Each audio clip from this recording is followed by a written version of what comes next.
Guru hari ini akan membahas topik khusus tentang Quran surat tentang soal UTS yang sebentar lagi ujian tengah semester ini akan kalian laksanakan. Sebelumnya Pak Guru minta maaf kepada kalian karena tidak bisa secara penuh untuk sekarang ini di bulan September ini secara penuh untuk mendampingi kalian di kelas, sehingga untuk di bulan-bulan September ini Pak Guru masih dalam kondisi kurang sehat karena Pak Guru baru selesai operasi, sehingga Pak Guru butuh istirahat yang bisa dikatakan dari awal Pak Guru operasi itu mungkin akan full di bulan September ini. Pak Guru nggak bisa mendampingi kalian di kelas, sehingga Pak Guru akan lebih banyak mendampingi kalian melalui video YouTube ini sebagai pengganti Pak Guru di kelas. Untuk pagi hari ini, untuk hari Senin ini tanggal 11 September 2022, Pak Guru akan membahas soal UTS, dan Pak Guru harapan kalian untuk menyimak dengan baik apa yang akan Pak Guru bagikan ini, karena di soal UTS ini dia bentuk soalnya hot gitu, tidak lot. Hot itu artinya soal itu dibuat dengan cara diberikan kata kunci atau penjelasan terlebih dahulu dari sebelum soal itu dimunculkan. Nanti akan Pak Guru berikan petunjuk seperti apa soal hot itu. Pak Guru akan bacakan soalnya, kalian dengarkan, kalian simak dengan sangat baik, sehingga apa yang Pak Guru bagikan pada kalian ini bermanfaat untuk kalian. Tidak perlu berlama-lama, Pak Guru akan mulai. Bismillahirrahmanirrahim. Assalamualaikum warahmatullahi wabarakatuh. Anak-anakku, sebelum kita mulai, mari kita sama-sama membuka pelajaran ini dengan sama-sama melafalkan al-basmalah. Bismillahirrahmanirrahim. Oke, kita mulai soal yang pertama. Kalian perhatikan soal nomor 1. Soal nomor 1 ini berbunyi seperti ini. Kehidupan dunia diwarnai dengan perubahan yang sangat dinamis. Allah menganjurkan umatnya agar berkompetisi dalam kebaikan. Nabi SAW mengajarkan agar mengawali amal dengan membaca basmalah. Mengapa saat mengawali suatu amal kebaikan harus dengan membaca basmalah dan berdoa kepada Allah Subhanahu wa Ta'ala? Oke. Tadi Pak Guru berjanji akan memberikan petunjuk kepada kalian mengenai soal ini. Soal ini dinamakan soal hot karena soal ini terlebih dahulu memberikan keterangan dan penjelasan kepada kalian tentang tentang materi dari soal yang akan dimunculkan. Contohnya seperti ini. Pertanyaannya itu berada di akhir, ya, di akhir dari paragraf yang pertama yang memberikan penjelasan tentang soal itu. Dikatakan di dalam soal ini, Mengapa saat mengawali suatu amal kebaikan harus dengan membaca basmalah dan berdoa kepada Allah Subhanahu wa taala?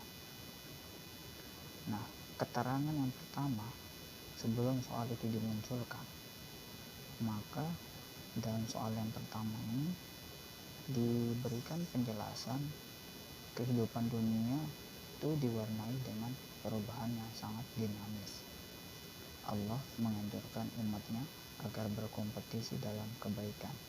Nabi SAW mengajarkan agar mengawali amal dengan membaca basmalah. Nah, ini adalah contoh dari paragraf pertama sebelum soal itu dimunculkan. Nah, itu adalah penjelasan pertama, sehingga dari penjelasan pertama itu kalian connect dengan apa yang akan ditanyakan, itu kenapa suatu awal kebaikan itu harus dimulai dengan membaca basmalah. Itu kalau kita masuk ke dalam materinya di buku paketnya yang ini, Pablo buka dulu ya buku paketnya, sabar ya, yang ini. Di dalam buku ini, di sini kan Pak Guru sudah pernah memberikan keterangan penjelasan mengawali dengan basmalah. Jadi menerapkan perilaku kompetisi dalam kebaikan untuk meraih kesuksesan. Kalian pasti ingin mengamalkan pesan mulia yang terkandung dalam Quran surat Al-Maidah ayat 48. Nah, agar dapat berkompetisi dalam kebaikan, lakukanlah M6. Itu pernah Pak Guru berikan penjelasannya pada materi di part satunya. Nah, sekarang di materi part 6 ini Pak Guru memberikan penjelasan ulang kembali berikut dengan soal UTS-nya, sehingga kalian bisa mempelajarinya, kalian bisa membukanya, kalian bisa memahaminya dengan adanya daripada contoh soal UTS itu. Kita lihat penjelasannya. Mengawali suatu amal kebaikan dengan membaca basmalah dan berdoa kepada Allah Subhanahu wa taala agar diberi kemudahan, kelancaran, dan keberkahan, karena doa merupakan kekuatan spiritual yang akan mendorong kalian untuk berusaha maksimal hingga amal tersebut paripurna. Di samping itu, ada nilai pahala atas amal yang dilakukan dengan ikhlas. Nah, coba kita lihat kembali kepada soal yang tadi, soal UTS yang tadi. Soal UTS yang tadi itu pertanyaannya begini: kehidupan dunia diwarnai dengan perubahan yang sangat dinamis. Allah mengajarkan umatnya agar berkompetisi dalam kebaikan. Nabi SAW mengajarkan agar mengawali amal dengan membaca basmalah. Mengapa saat mengawali suatu amal kebaikan harus dengan membaca basmalah dan berdoa pada Allah? Maka di sini jawabannya adalah saat mengawali suatu amal kebaikan harus dengan membaca basmalah dan berdoa kepada Allah Subhanahu wa taala agar diberikan kemudahan, kelancaran, dan keberkahan. Doa merupakan kekuatan spiritual yang akan mendorong kalian untuk berusaha maksimal hingga amal tersebut paripurna. Di samping itu, ada nilai pahala atas amal yang kalian lakukan dengan ikhlas.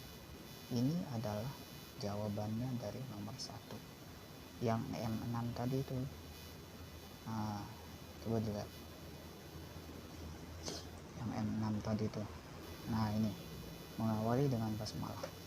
Untuk memahami M6 di atas, perhatikan penjelasan berikut. Yang pertama, nah ini yang Pogol contohkan ini. Yang ini, mengawali suatu amal kebaikan dengan membaca basmalah dan berdoa kepada Allah agar diberikan kemudahan, kelancaran, dan keberkahan.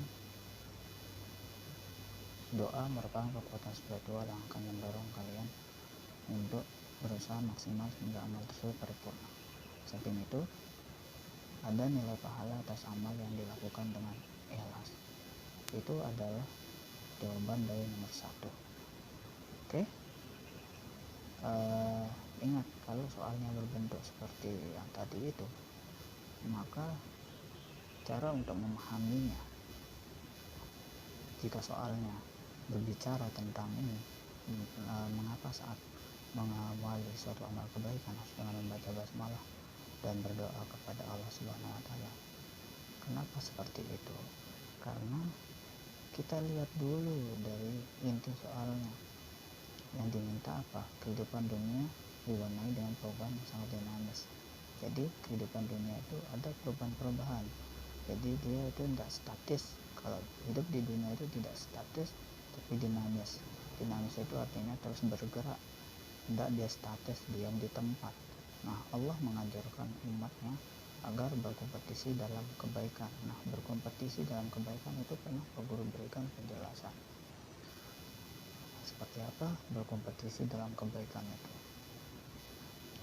Nah, Nabi mengajarkan agar mengawali amal dengan membaca basmalah. Nah, setiap apapun yang dikerjakan harus dimulai dengan membaca basmalah. Kata kuncinya adalah di situ. Jadi cara untuk memahami soalnya adalah fokus kepada kata membaca basmalah. Nah, dan berdoa. Apa fungsi dari membaca basmalah dan berdoa kepada Allah Subhanahu wa taala? Itu cara kalian untuk memahami soalnya. Oke? Itu soal yang pertama. Oke, kita lanjut lagi di nomor 2.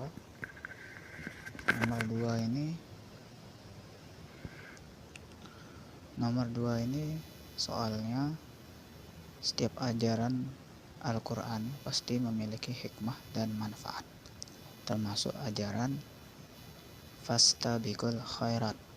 Sifat mulia ini akan mendatangkan banyak manfaat baik bagi diri sendiri maupun orang lain. Nah, itu adalah penjelasan dari soal nomor 2. Kita masuk ke dalam soalnya. Soalnya itu ada di akhir. Sebutkan dan jelaskan manfaat fastabiqul khairat dalam kehidupan sehari-hari. Nah, manfaat fastabiqul khairat dalam kehidupan sehari-hari, ya manfaat bagi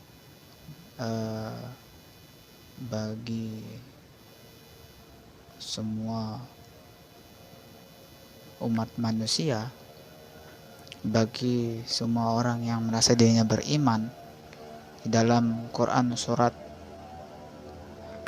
Al-Maidah ayat 48, Allah Subhanahu wa taala menegaskan bahwa kata fastabiqul khairat itu artinya adalah berlomba-lomba dalam mengerjakan kebaikan. Nah, dalam inti soal ini kalian diminta untuk menjelaskan dan menyebutkan manfaat dari fastabiqul khairat dalam kehidupan sehari-hari. Apa itu fastabiqul khairat? Tadi sudah Pak Guru singgung. Fastabiqul khairat artinya adalah berlomba-lomba dalam kebaikan. Fastabiqul khairat itu adalah perintah untuk segera mengamalkan kebaikan. Itu artinya fastabiqul khairat. Lalu apa manfaatnya?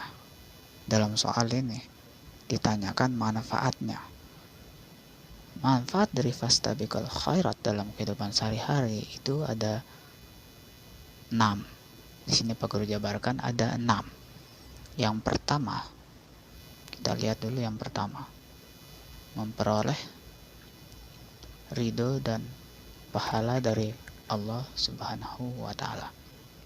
Menjadi manusia yang bermanfaat, mempercepat terselesaikannya pekerjaan, termotivasi untuk menjadi lebih baik, menjadi pribadi yang disiplin dan bertanggung jawab, dan mempererat hubungan antar sesama.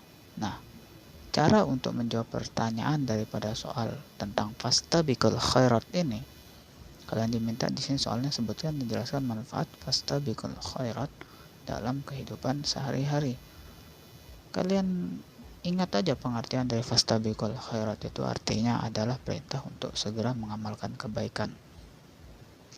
Nah, perintah dalam untuk segera mengamalkan kebaikan itu kalian jabarkan aja bahwa perintah mengamalkan kebaikan itu salah satunya adalah taat pada Allah dan mengikuti syariat yang Allah diturunkan, jadikan sebagai yang menghapus syariat sebelumnya serta membenarkan kitabnya. Misalnya Al-Quran merupakan kitab yang terakhir kali diturunkan oleh Allah Subhanahu wa Ta'ala. Nah, apa sebenarnya manfaat dari fastabiqul khairat? Apa manfaat tadi Pak Guru sudah jelaskan bahwa fastabiqul khairat itu artinya adalah apa tadi? Perintah untuk segera mengamalkan kebaikan. Memperoleh ridho dan pahala dari Allah Subhanahu wa Ta'ala. Memperoleh ridho dan pahala dari Allah Subhanahu wa Ta'ala itu sangat dianjurkan dalam Islam. Kenapa memperoleh ridho dan pahala dari Allah Subhanahu wa Ta'ala? Karena tanpa ridho dan pahala dari Allah Subhanahu wa Ta'ala, kalau tidak ada ridhonya, maka semua manusia dalam aktivitasnya itu dia hampa.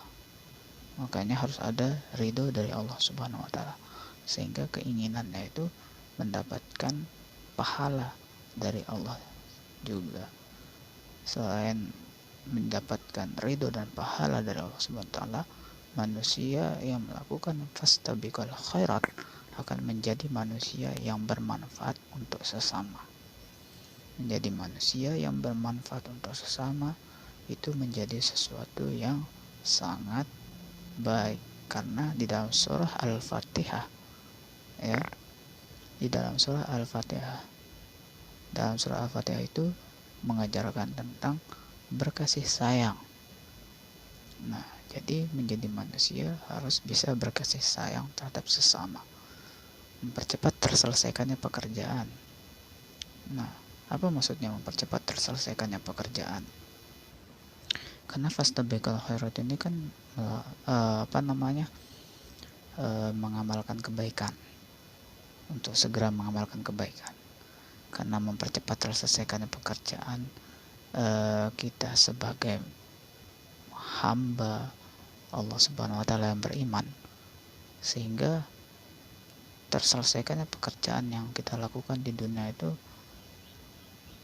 adalah adanya motivasi yang besar dari diri kita, karena ada dorongan dari Allah Subhanahu wa Ta'ala yang memberikan akal pikiran dan hati kepada manusia, sehingga mempercepat terselesaikannya pekerjaan menjadi suatu motivasi yang baik dan menjadikan pribadi yang ada di dalam diri manusia itu menjadi disiplin dan bertanggung jawab.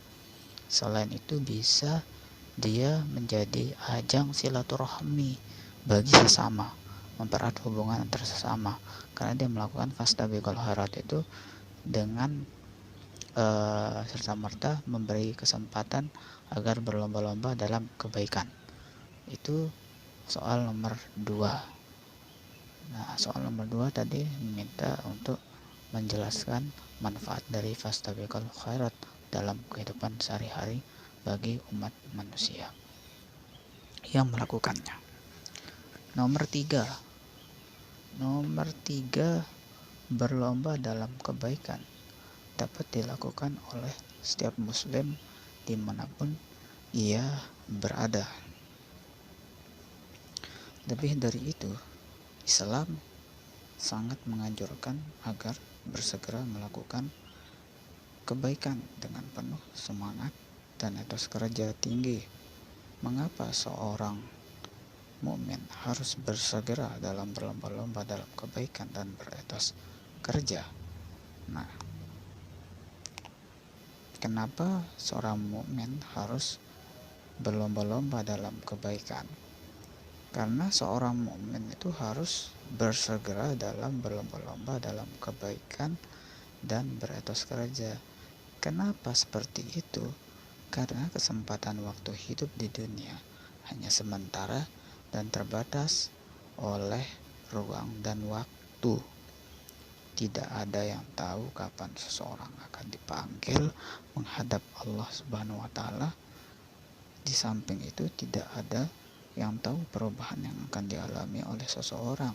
Bisa jadi malam ia beriman, besoknya sudah tidak memiliki iman, atau malam ia masih sholat berjamaah di masjid, pagi terjerumus dalam kemaksiatan. Nah, ini soal nomor 3 ini ada di pembahasan 45 tentang hadis berlomba-lomba dalam kebaikan itu. Nanti kalian cek lagi kembali di tayangan pembahasan materi tentang hadis kompetisi dalam kebaikan di part 5 yang pernah Pak Guru bahas, ada di dalam video YouTube ini. Nanti kalian cari, kalian buka, kalian coba untuk dengarkan lagi sehingga kalian bisa paham dari maksud dari soal nomor 3 ini. Jadi berlomba-lomba dalam kebaikan dilakukan oleh setiap muslim dimanapun ia berada. Nah, itu salah satu ajang awal dari kenapa seorang manusia harus mengamalkan surah Al-Fatihah. Karena dalam surah Al-Fatihah itu ada berkasih sayang. Nah, kunci sebenarnya dari surah Al-Maidah ayat 48 ini ada di dalam surah Al-Fatihah. Nah, kita lihat aja dalam surah Al-Fatihah. Dalam surah Al-Fatihah itu sangat banyak sekali mengajarkan kepada kita untuk kita itu mencontek bagaimana Allah Subhanahu wa taala sangat menyayangi hamba-hambanya, sangat menyayangi semua ciptaannya. Kalau dalam agama Islam itu pernah Pak Guru bahas di dalam kelas tentang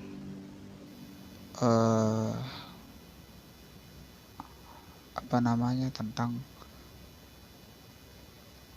Allah Subhanahu wa taala yang sangat menyayangi umatnya. Kalau kita masuk ke dalam topiknya sekarang tentang berlomba-lomba dalam kebaikan ini, berlomba-lomba dalam kebaikan ini kan harus istiqomah dikerjakan dan harus benar-benar menaati segala peraturan dan menjauhi segala larangan dari Allah Subhanahu wa taala. Ini kan yang harus dilakukan oleh umat manusia sebagai seorang yang beriman kepada Allah Subhanahu wa taala. Nah, orang-orang mukmin yang beriman harus dia bersegera dalam melakukan suatu kebaikan ini karena terikat oleh ruang dan waktu. Kenapa dia terikat oleh ruang dan waktu? Karena tidak ada yang tahu kapan dia akan dipanggil Allah, kapan dia akan mengalami perubahan-perubahan terhadap sifatnya. Kan sekarang misalnya kita contek aja lah di dalam diri kita. Kadang sekarang kita menjadi orang yang sangat taat dalam beribadah pada Allah Subhanahu wa taala. Tapi besok paginya keimanan yang tadi kemarin pagi harinya itu kita lakukan, bahkan di malam harinya atau mungkin di siang harinya itu berubah total menjadi orang yang tidak beriman. Dia tidak menjadi orang yang beriman seutuhnya dan sepenuhnya. Jadi hatinya itu masih tidak bisa menerima dirinya untuk menjadi orang yang beriman. Nah, makanya dalam hadis yang diriwayatkan oleh Muslim, hadis riwayat Muslim yang ada di part 5 yang pernah Pak Guru sampaikan itu, di sana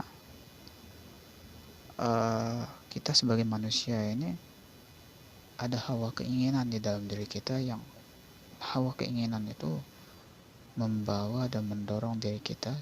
Kadang nanti kita bisa kuat dalam beribadah, kuat dalam beriman, tapi terkadang ada rasa jenuh dan rasa bosan di dalam diri kita yang membuat kita itu bisa berubah sewaktu-waktu. Itu makanya dalam hadis yang diriwayatkan oleh Muslim itu, Nabi sudah mengajarkan kepada umat-umatnya agar